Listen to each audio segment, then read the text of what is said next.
एक तो जो 14 अगस्त की तकरीबात हैं वो रात गए ख़त्म हुई, लेकिन रात गए तक क्या होता रहा मैं आपको रिपोर्ट कर देता हूँ। ख़ासतौर पे इस्लामाबाद में, रावलपिंडी में, लाहौर में, कराची में बल्कि हलीम आदिल शेख साहब की मैंने वीडियोस देखी। उन्होंने और उनके साथियों ने काफ़ी ज़्यादा तहरीक इंसाफ के झंडे निकाल के और तहरीक इंसाफ के कारकुनों को भी निकाला और वहाँ पर अवाम को काफ़ी मुतहरिक किया था। बहरहाल मर्दान का शो मैंने देखा, बड़ा हैरान कुन था। अली मोहम्मद खान वहाँ से, आतिफ खान वहाँ से, तो इन लोगों ने बड़ा ज़बरदस्त काम किया। पाकिस्तान तहरीक इंसाफ ने ये 2 दिन जीत लिए हैं। यानी मैं अगर आपको वादे तौर पे ये कहूँ कि हुकूमत का जो अंदाज़ा था वो गलत साबित हुआ और 15 महीने के बाद, यानी 9 मई को 15 महीने गुजर गए हैं, 15 महीने के बाद पहली मरतबा पाकिस्तान तहरीक इंसाफ के वर्कर्स और आम पाकिस्तानियों ने पाकिस्तान तहरीक इंसाफ का झंडा उठाकर शहरों में इस तरह रैलियाँ निकाली हैं, जुलूस किए हैं। क्योंकि देखिए 14 अगस्त का मौका था, हुकूमत काफ़ी लेवल आगे तक गई, हुकूमत ने काफ़ी सख्ती की, काफ़ी डंडे शंडे चलाए, बहुत सारे लोगों को जो है वो ज़ख्मी भी किया, बहुत सारे लोगों को जो है वो गिरफ्तार भी किया, ख़वातीन के ऊपर टॉर्चर किया, उन्हें खींचातानी की गई, उसके अलावा जो है वो आंसू गैस की शेलिंग की गई। ये सारे हथकंडे अपनाए गए, लेकिन इसके बावजूद लोगों ने खौफ का बुत तोड़ा है और बजाय इसके कि वो गिरफ्तारी से डरे, बजाय इसके कि वो डंडों से डरे, लोग निकले और निकल कर उन्होंने पाकिस्तान तहरीक इंसाफ के झंडे भी उठाए। कुछ नई चीज़ें हमने देखी, वो बहुत अजीबोगरीब थी।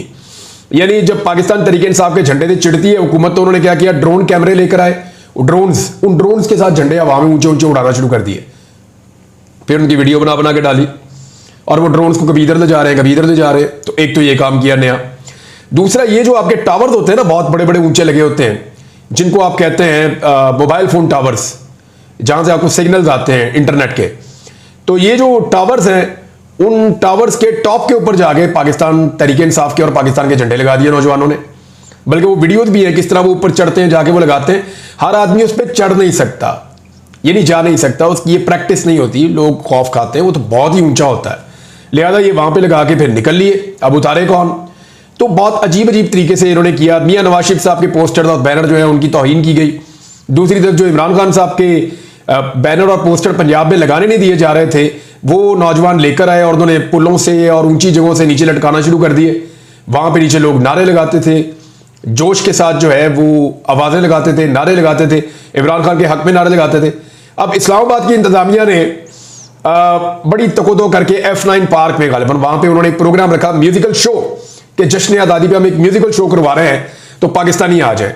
बड़ी सख्त उन्होंने कड़ा इंतजाम किया कि पाकिस्तान तहरीक इंसाफ का झंडा अंदर नहीं जाना चाहिए, पाकिस्तान का झंडा अंदर जाना चाहिए। वो भी झंडा कपड़े का बना हुआ होता है, कोई आदमी अगर अपने जिस्म के नीचे लपेट के ले जाए या कोई खातून अपने पर्स में डाल के ले जाए तो कैसे आप झंडा टटोल सकते हैं या ढूंढ सकते हैं? तो लोग खाली झंडे अंदर ले गए और फिर पाकिस्तान के झंडे तो थे ही, उन्होंने डंडे के नीचे दूसरा झंडा लगाया और पाकिस्तान तहरीक इंसाफ का झंडा भी वहां नजर आना शुरू हो गया। अब हमने कुछ मनाजिर ऐसे देखे, यानी इस्लामाबाद के जो इंतजामिया है उनका म्यूजिकल शो है, वहां पे उन्होंने जबरदस्त सिक्योरिटी का इंतजाम किया और कोशिश की है कि कुछ हो जाए, पाकिस्तान तहरीक इंसाफ के बंदे ना आए, पाकिस्तान तहरीक इंसाफ के नारे ना लगे। और थोड़ी देर के बाद इंतजामिया को महसूस हुआ कि ये पूरा का पूरा शो जो है ये हाईजैक हो गया है और यहां पे अब पाकिस्तान तहरीक इंसाफ के अलावा कुछ और मौजूद नहीं है। तहरीक इंसाफ के झंडे थे, इमरान खान साहब के नारे थे, कैदी नंबर 804 के नारे लग रहे थे, यानी तेरा यार मेरा यार, कैदी नंबर 804। फिर एक और वो नारा लगाते होते हैं, अब वो भी मैं सुन रहा था, उसमें वो कहते हैं जी कि ना वो बागी ना गद्दार, कैदी नंबर 804। तो लगा लगा के नारे लोगों ने जो है वो सारे म्यूजिक कॉन्सर्ट का, इंतजामिया की सारी कारकर्दगी का बेड़ा गर्क करके रख दिया और वहां पे 804 नंबर कैदी के नारे लग रहे थे। अब आ जाए आप कोयटा में बलूचिस्तान में भी कई जगहों के ऊपर, पशीन में और जगहों के ऊपर जो है वो पाकिस्तान तहरीक इंसाफ के लोगों ने और आम शहरियों ने जब रैलियां निकाली तो उसमें पाकिस्तान तहरीक इंसाफ के झंडे बहुत बड़ी तादाद में वहां पे भी थे। अब लोगों की एक वाबस्तगी हो गई है पाकिस्तान तहरीक इंसाफ से चारों सूबों में, तो वहां पे भी लोग थे। लेकिन वहां पे जो बुक्टी स्टेडियम है कोयटा में, वहां पे एक तकरीब मुनक्कद की गई जिसके लिए स्पेशली डिप्टी वजीर आजम को भेजा गया कि पहुंचे कोयटा। डिप्टी वजीर आजम कौन है? इसहाक डार, नवाज शरीफ साहब के समधी, बहुत करीबी नवाज शरीफ साहब के, जिनको नवाज शरीफ साहब ने जानबूझकर डिप्टी वजीर आजम इसलिए बनाया कि वो ये चाहते थे कि वजीर खजाना और वजीर दाखिला, ये दोनों लोग क्योंकि कहीं और से आए हुए हैं और अजनबी हैं, तो ये मेरे समधी से ऊपर नहीं होने चाहिए, मेरा समधी इनसे आगे होना चाहिए। लिहाजा अपने समधी को डिप्टी वजीर आजम बना दिया गया, इसहाक डार साहब को। अब इसहाक डार साहब वहां पे पहुंचे और वहां पे सरफराज बुगटी साहब जो है वो पाकिस्तान पीपल्स पार्टी उन्होंने ज्वाइन कर ली थी, वजीर दाखिला भी रहे पीछे निगरान हुकूमत में। इन्होंने ज्वाइन कर ली थी, एस्टेब्लिशमेंट के बहुत करीब है, इन्होंने ज्वाइन कर ली थी पाकिस्तान पीपल्स पार्टी, जरदारी साहब की पार्टी में चले गए थे और फिर वजीर आला बलूचिस्तान इनको बना दिया गया।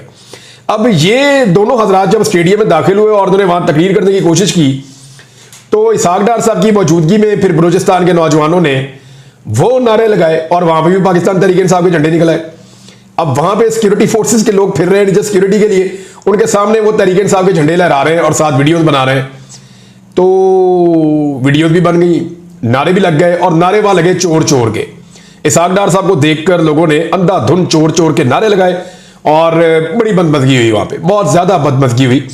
यानी एक तो लोग बहुत बड़ी तादाद में नहीं आए, लेकिन जितने लोग आए वो सारे चोर चोर के नारे लगा रहे थे हुक्मरानों को देखकर। तो ये अनफॉर्चुनेट है। देखिए, जब आपने मैंडेट चोरी किया होगा तो आपके साथ यही होगा ना। मैंडेट चोरी करने के बाद जब अवाम की राय के खिलाफ एक राय कायम करने के बाद, बंद कमरों में वो फैसले करने के बाद जो लोगों ने बैलेट पेपर के अंदर खुलेआम जाकर किए थे और सारा दिन लाइनों में लगकर वोट दिया था, जब आपने बंद कमरों में फैसले किए तो फिर लोग तो आपको चोर कहेंगे, आपने मैंडेट चोरी किया है। बहरहाल ये था जी पूरा लुब्बे लुबाब, जो कुछ होता रहा, जो कुछ हम देखते रहे 13 अगस्त और 14 अगस्त को। इमरान खान साहब की कॉल ना सिर्फ स्वाबी में कामयाब हुई, बल्कि इमरान खान साहब की कॉल दूसरे नंबर पे कामयाब हो गई 13 और 14 अगस्त की भी। अब उन्होंने करने 3 जलसे। 3 जलसों के लिए बैरिस्टर गौर साहब ने ये अनाउंसमेंट कर दी है। और क्योंकि हाई कोर्ट्स के अंदर ये केस चल रहा है, कराची में भी, लाहौर में भी और इस्लामाबाद में भी, तीनों जगह पे जो हाई कोर्ट्स है वो नाको नाक भर गई है। तहरीक इंसाफ भी अजीबो गरीब हिकमत अमली के साथ चल रही है, जाती है इजाजत मांगती है, इजाजत नहीं मिलती हाईकोर्ट चली जाती है, हाईकोर्ट कहती है जी दोबारा कर लें, फिर इजाजत होती है, फिर इजाजत कैंसिल होती है, फिर हाईकोर्ट चली जाती है, हाईकोर्ट फिर इजाजत लेकर देती है, वो फिर जाते हैं, फिर इजाजत कैंसिल हो जाती है, वो फिर हाईकोर्ट चले जाते हैं। इतनी दफा हाईकोर्ट गए हैं कि अब जजेस को भी शर्म आना शुरू हो गई। यार ये हम एक जलसा नहीं करवा सकते एक पॉलिटिकल पार्टी का, वो अपना आईनी और कानूनी हक मांग रहे हैं और उस वक्त मांग रहे हैं जब तमाम पॉलिटिकल पार्टीज अपने जलसे कर रही हैं। ना सिर्फ जलसे कर रही हैं बल्कि धरने दे रही हैं। इधर लाहौर के अंदर जलसे हो रहे हैं, उधर रावलपिंडी में जलसे हो रहे हैं, वहां पे धरने हो रहे हैं, उसके बाद कराची के अंदर जलसे हो रहे हैं, तकारीब हो रही है, उसके बाद आप ये देखें इस्लामाबाद के अंदर धरने हो चुके हैं, जलसे हो रहे हैं, कोई रोकने वाला नहीं है। लेकिन पाकिस्तान तहरीक इंसाफ के लिए गुंजाइश नहीं निकली और तहरीक इंसाफ ने किया यह है कि जलसा तो चलो जब होगा तो होगा, वो निजाम को नंगा ही करते चले जा रहे हैं, नंगा ही करते चले जा रहे हैं। यानी जलसे का खौफ जलसे से ज्यादा तारी है। फर्ज करें अगर जलसा हो जाता आज से 2 महीने पहले पाकिस्तान तहरीक इंसाफ का इस्लामाबाद में, तो अब तक तो शायद लोग उस जलसे को भूलना शुरू हो जाते। मेरी बात में गौर कीजिएगा, आप इनकी अक्ल का अंदाजा करें।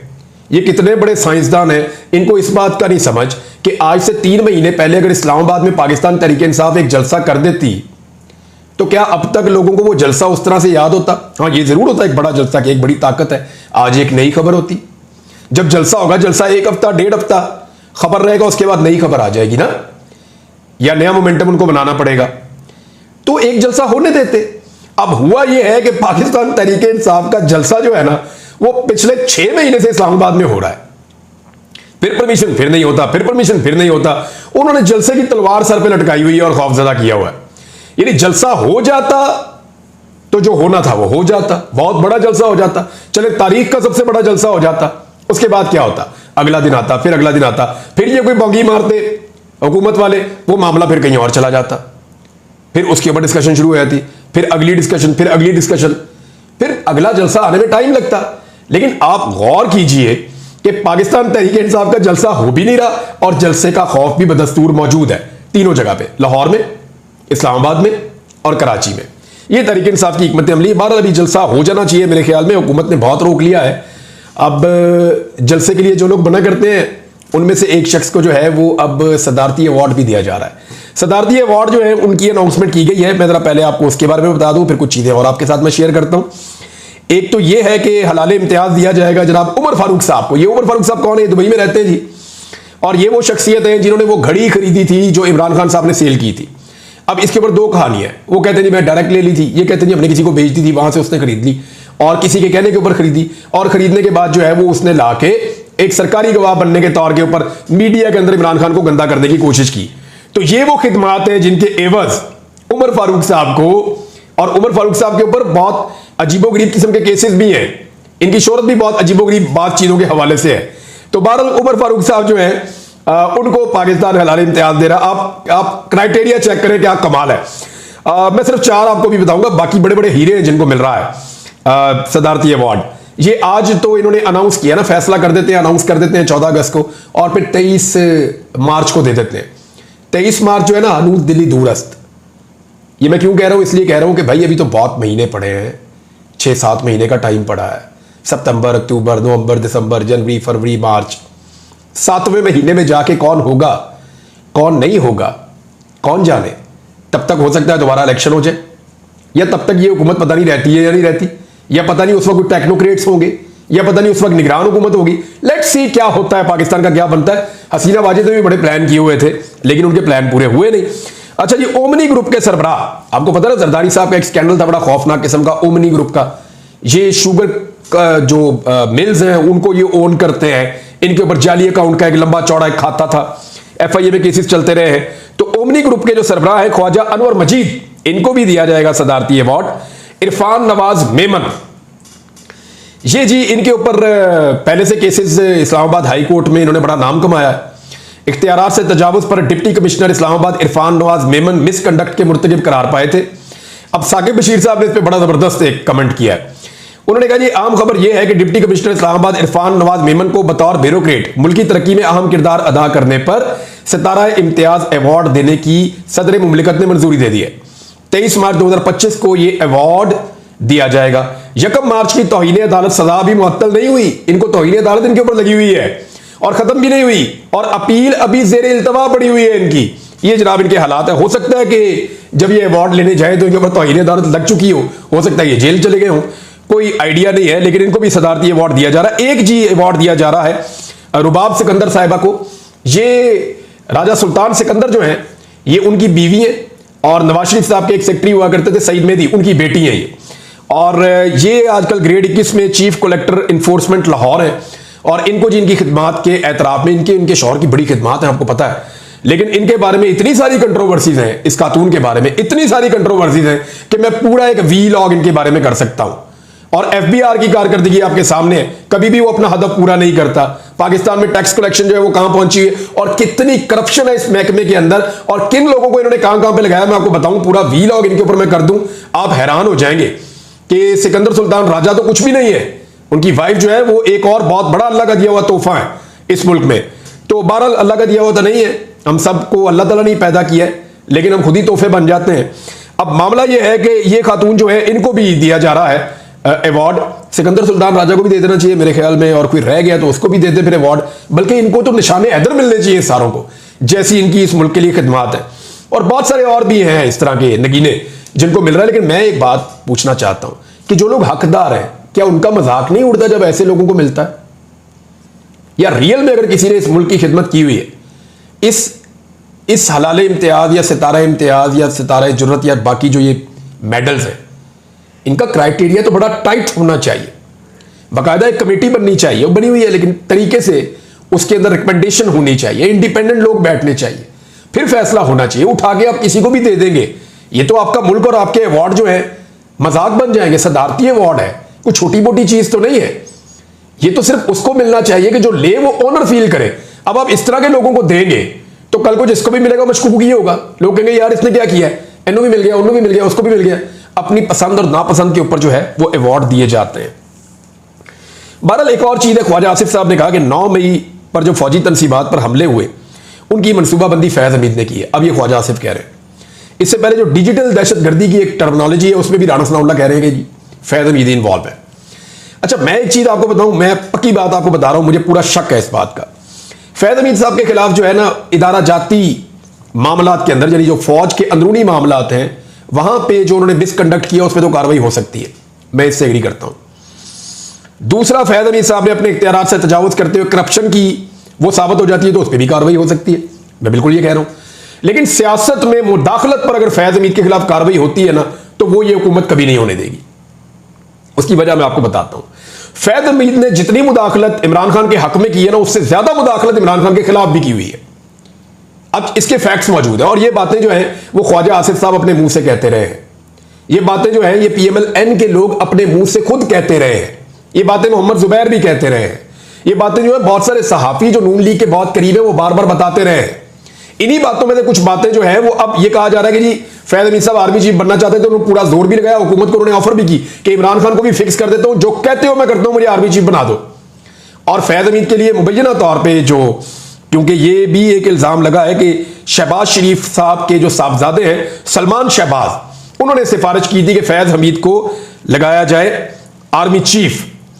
क्योंकि जब सलमान शहबाज मुल्क से भागे थे, जब इनके ऊपर केस चल रहा था, तो इनको गिरफ्तार किया जाना था, उससे बिल्कुल पहले ये मुल्क से भाग गए थे। और एक शहबाज शरीफ साहब के दामाद हैं अली इमरान, वो भी जिस दिन उन्होंने गिरफ्तार होना था उनसे 2 दिन पहले उनको आगाह किया गया, वो भी भाग गए थे। तो इन दोनों को आगाह किसने किया था? बल्कि सलमान शहबाज के बारे में कहा जाता है कि जनरल बाजवा और जनरल फैज ने उसको मैनेज किया था और उनको बाकायदा एक डिनर में टिकट फराहम किया गया था कि कल का टिकट है, निकल जा पाकिस्तान से, लेकिन अरेस्ट हो जाएगा नहीं तो तू। ये भी खबरें आई हुई है, ये मैं अपने से नहीं कह रहा, ये खबरें रिपोर्ट हो चुकी है इससे पहले। मेरे ख्याल में मौजूदा हुक्मरान कभी भी नहीं चाहेंगे कि फैज हमीद के खिलाफ सियासी मुदाखलत का केस चले, वरना ये बुरी तरह खुद एक्सपोज हो जाएंगे। फायरवॉल के तजर्बे की वजह से नाज़रीन पाकिस्तान में इस वक्त जो है ना व्हाट्सएप की क्या हालत है और इंटरनेट की क्या हालत है, उसके ऊपर जितने भी लोग फ्रीलांस काम करते हैं बेशुमार घरों का चूल्हा जलता है। बहुत सारे ऐसे लोग हैं जिनका ताल्लुक पाकिस्तान तहरीक इंसाफ से नहीं है, बहुत बड़ी तादाद में, उन सब के चूल्हे बुझ गए हैं, उन सब का काम खत्म हो रहा है, उनको ऑर्डर्स मिलना बंद हो गए हैं, वो काम डिलीवर नहीं कर पा रहे, वो काम कर नहीं पा रहे, ऑनलाइन काम करते हैं ये लोग।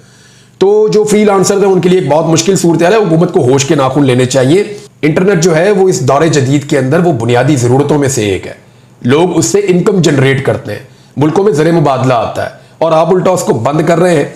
अब नाज़रीन एक चीज़ और मैं आपको बता देता हूं कि खेल जो है वो अगले राउंड में दाखिल हो गया है और इस राउंड को फाइनल राउंड तो हम नहीं कहेंगे, लेकिन जिस राउंड में ये खेल अब दाखिल हुआ है वो बड़ा दिलचस्प है।